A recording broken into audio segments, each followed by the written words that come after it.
Je m'appelle Kawsar Ali, je suis une élève de première année baccalauréat sciences maths option française. Je suis très heureuse de rejoindre cette compétition et je remercie tous les organisateurs. On commence.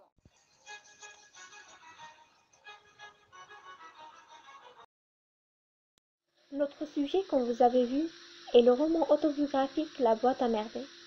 Il est écrit par l'auteur marocain d'expression française Ahmed Sfaroui, qui est né en 1915 à Fès et décédé en 2004 à Rabat. Cette œuvre raconte son enfance et il décrit sa vie, ses conditions, dans un cadre socioculturel marocain. Pendant une période marquante, la colonisation française. Revenons ensemble à Fès en 1922, lorsque Sidi Mohamed avait 6 ans.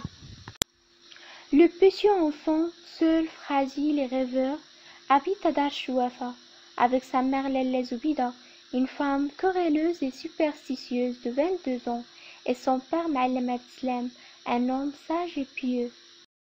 Sidi Mohamed critique aussi de sa méthode traditionnelle d'éducation par la punition et la répétition.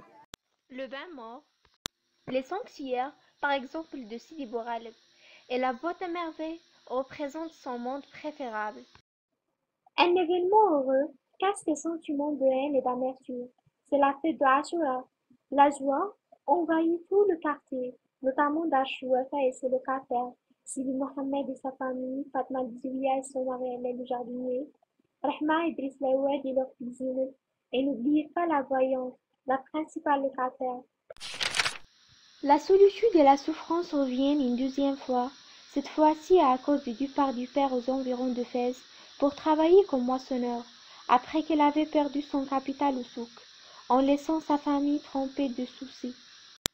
Et aussi l'ami intime de Lelle Zoubida, après le deuxième mariage de Moulay El Arbi.